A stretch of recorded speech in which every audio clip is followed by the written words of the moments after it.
खबरों में आगे बढ़ते हैं। अयोध्या का जिक्र जरूरी भी और लाजमी भी, क्योंकि अयोध्या भव्यतम, सुंदरतम, नवीनतम हो रही है। अयोध्या में 22 जनवरी को प्राण प्रतिष्ठा के लिए तैयारियां जोरों पर हैं। राम मंदिर का निर्माण दिन रात हो रहा है और इस निर्माण के पीछे यूपी के मुख्यमंत्री सीएम योगी आदित्यनाथ और गोरखनाथ पीठ के प्रमुख योगी आदित्यनाथ का अहम योगदान है।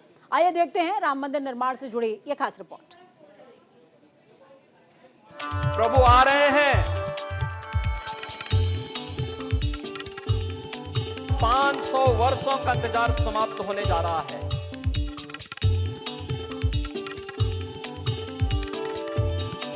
प्रभु आ रहे हैं और 22 जनवरी को आदरणीय प्रधानमंत्री जी के ही कर कमलों से प्रभु अपने भव्य मंदिर में विराजमान हो रहे हैं। भाइयों बहनों, 500 वर्षों का इंतजार समाप्त होने जा रहा है। प्रभु के आगमन के पहले प्रधानमंत्री जी का संकल्प था ना, अयोध्या को दुनिया की सुंदरतम नगरी के रूप में स्थापित करेंगे।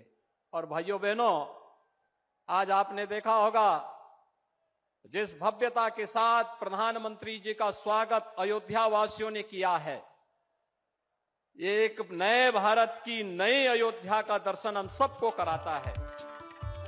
गला रुंधा है पर आंख से आंसू बहना बाकी थे। जुबां पर राम का नाम था। राम के प्रति भक्ति ऐसी कि जुबां भी ये कहते नहीं थकती कि राम आ रहे हैं। प्रभु आ रहे हैं। 500 वर्षों का इंतजार समाप्त होने जा रहा है। ये प्रेम 2, 4, 5 दिनों का नहीं, बल्कि पूरे 500 वर्षों का है। वो 500 वर्ष जिसे गोरक्षपीठ ने जिया, देखा और महसूस किया है। खैर, प्रेम तो हमने भी बहुत देखा है। एक प्रेम कृष्ण और यशोदा का, एक प्रेम राम और कौशल्या का, और एक प्रेम आज रामलला और योगी का देखा है। ये भावुक क्षण एक पीठ की तीसरी पीढ़ी को मिल रहे सौभाग्य का साक्षी है। ये सौभाग्य गोरक्ष पीठाधीश्वर महंत योगी आदित्यनाथ को मिला है। ये सौभाग्य कुछ लोगों को मिलता है, बिरलों को मिलता है कि जब भगवान रामलला जो हैं, जब टेंट से बाहर आ रहे थे, तब यदि किसी की गोद में गए रामलला, तो वो योगी आदित्यनाथ जी की गोद में रामलला को वो लेके गोद में आए थे। तो ये जो उपलब्धि है, ये जो अवसर है, ये जो सौभाग्य है, ये गोरक्षपीठ को मिलता रहा है। और विशेष तो योगी जी को तो वो अवसर मिला है कि वो इतिहास पुरुष बन चुके हैं।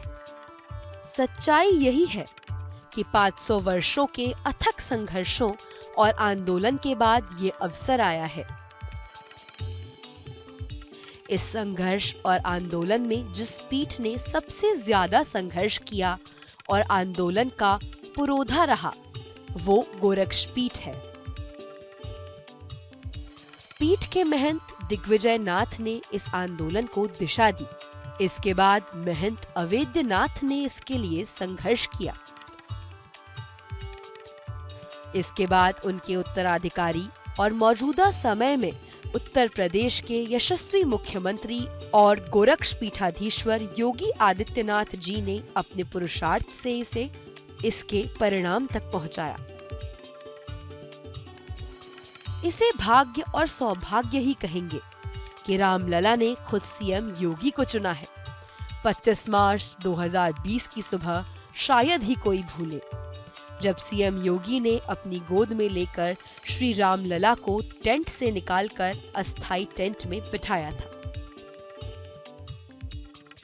वाकई ये अवसर हनुमान जी को मिला था, जब उन्होंने श्री राम को अपने कंधे पर उठाया था।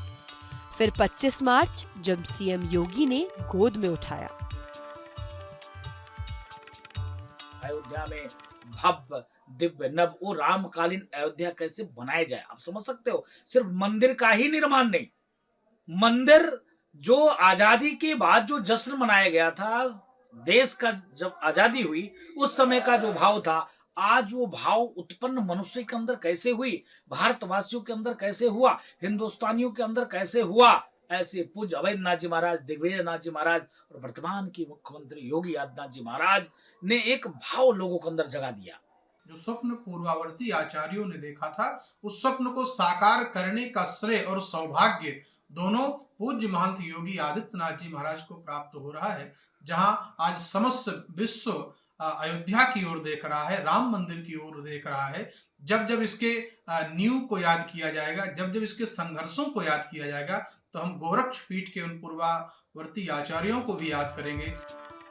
आज रामलला अपने धाम में स्थापित होने जा रहे हैं। इस पूरे परिदृश्य में गोरक्ष पीठ और पीठ के संतों का अतुलनीय योगदान रहा। आज सौभाग्य का विषय है कि योगी आदित्यनाथ जी के द्वारा एक ओर जहां त्रेता युगीन अयोध्या पुनर्स्थापित हो रही है और दूसरी ओर रामलला योगी जी के कर कमलों से ही अपने दरबार में स्थापित होने जा रहे हैं।